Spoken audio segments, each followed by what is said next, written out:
Hi and welcome to my channel. My name is Audra and thanks for being here. I post videos every Friday and this week's video is all about cowboy boots and finding the right fit. I'm going to share my very small, very humble collection of boots at the end of this video, but first let's get into finding the right fit. So all through high school and part of college I worked at two different boot stores, so I do have a little bit of experience on the topic. The first store that I worked at was a mom and pop store. It was literally a hallway with boots on either side, and really how we were able to stay competitive because we had larger boot stores kind of in either direction about an hour from us was to shine in our customer service and our knowledge. And the owner of the store, she was really big on education and providing the best information and fit to our customers. So let's get started. You want to buy a pair of cowboy boots. I think the number one complaint that I heard when people would come into the store is that they would say that cowboy boots are just uncomfortable. And I just think that that's simply false. That's simply not the case. Cowboy boots can be incredibly comfortable if you find the right fit. So if you're not familiar or used to wearing cowboy boots, I absolutely recommend having your foot professionally measured. And I'm going to stick a picture of a foot measure here so you can be familiar with it. And it has a small metal slide, and that is going to go on the widest part, kind of the bony part of your foot, and that is measuring your instep. This is the mind-blowing part. Your instep can be a completely different size than the size of your foot. And so that is why your cowboy boots in the past have probably been uncomfortable, is because you've been fitting the length of your foot and not the instep. And so maybe the length of your foot is a 7, but your instep is an 8.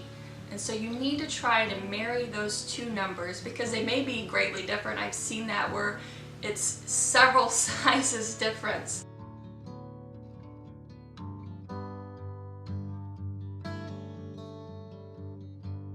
So you want to try to marry those, and you can do that with insoles or kind of meeting in the middle of two different sizes.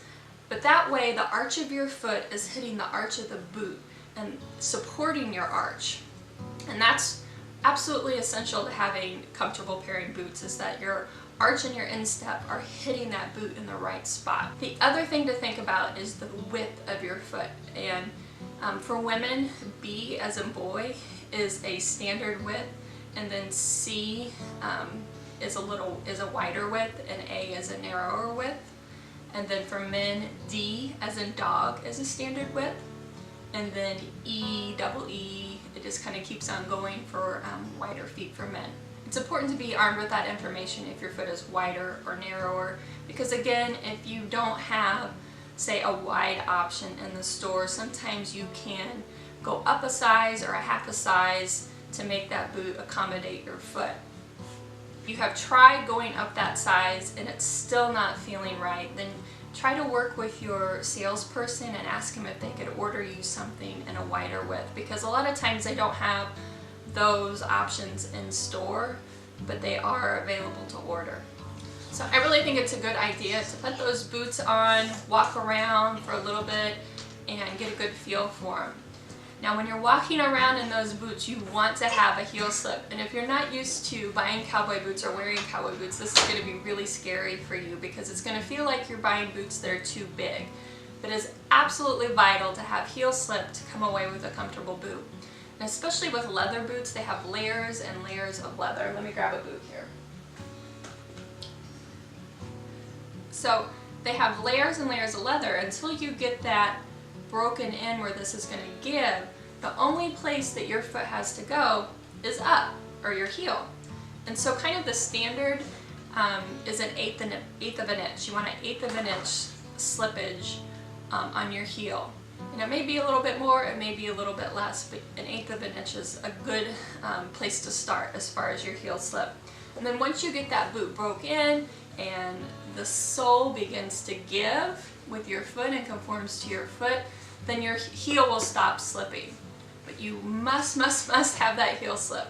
Lastly, when you're going to the store and you're gonna shop for boots, bring the socks that you plan on wearing with your cowboy boots. Most stores will have those little pantyhose slip-on things, but those are not what you're gonna wear in your boots, and it's really important to have the socks that you plan on wearing with your boots, because it's gonna change the way a boot fits. I'm gonna link below my favorite socks. My sister-in-law actually gave them to me. They're just from Amazon, but they're wool socks, and they are absolutely wonderful because if your feet sweats, they wick the sweat away, but at the same time in the winter, they're incredibly warm and comfortable. They are the perfect in-between of being not too thick and not too thin. They're just great, so I'll link those below. But it's really important to come with your own socks because you don't want to be stuck using the pantyhose and then trying to guess how your foot feels in these boots. So as far as styles go, I feel like you just need to find what you like and what you're comfortable with. I am absolutely a traditional girl. I just like a brown, simple, pointed toe, classic cowboy boot. If you're buying cowboy boots for the first time, go with something simple and classic that you can have in your closet for years and years to come. You can have them resold. You just really can't go wrong in investing in just a good old pair of classic cowboy boots. I'm going to share my cowboy boot collection. It's very humble, very small. There was a while from between college and kind of now when I was busy being married and having kids, and I wasn't adding to my collection, so to speak. I had my classic cowboy boots that I wore all the time. Speaking of those, let's see. These. So these are actually men's cowboy boots. And that's another tip is check the men's section. These are Tony Lama, so Tony Lama tends to run on the narrower side, so that's a great option. I'm a 10 across the board in shoes, and I believe that these are an 8. I'm sorry, these are an 8.5. So I'm a 10 across the board, and these are an 8.5. So that's another option. Go to men's if you see a style that you like there. And going back to my love of just classic, simple design, a lot of times men's styles speak to me more because of that. So I just really like these because they were simple and just brown, and they had kind of the classic stitching, and they're a classic pointed toe. They're not too pointed, they're not too round, and then a classic heel. And these boots have been resold a couple times, and to me, the more that I wear them and beat them up and abuse them and love them, the better that they get. And I have had these for almost 20 years. So absolutely love these. They're so comfortable and just can't go wrong with these. These are Lucchesi caiman alligator with the blue, and they're crepe soles, which I know crepe soles are not cool anymore as far as what's available in the cowboy boot world, but I absolutely love these boots. I could not afford these when I was in college and I wanted them, and my mom and I split them for my birthday. So Lucchesi is a wonderful brand. These again are old. These are Ariats.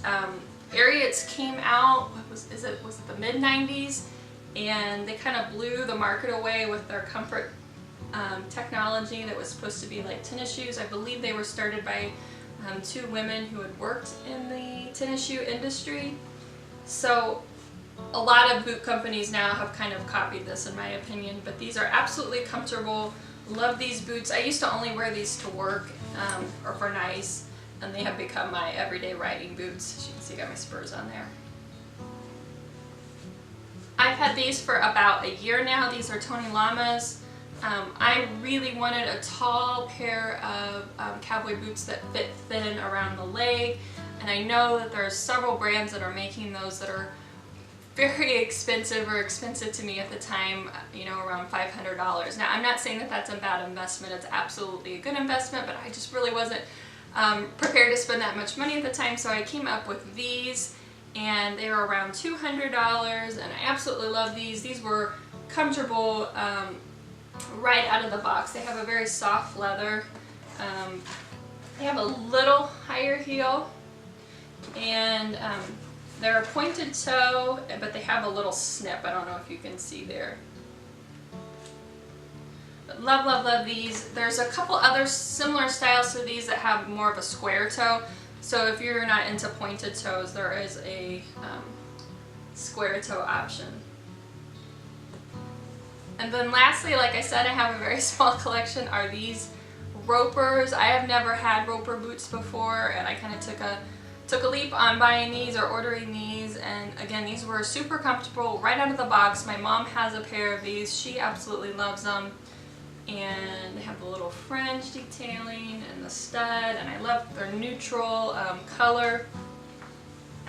And I think that's a great option. There's so many cute shorter boots, and sometimes people, you know, if you're afraid of going full-on cowgirl with a big tall cowboy boot, a shorter option is a great way to wear cowboy boots and not feel, you know, maybe overwhelmed by the style. And Ariat is making lots of short, cute ones. Roper is.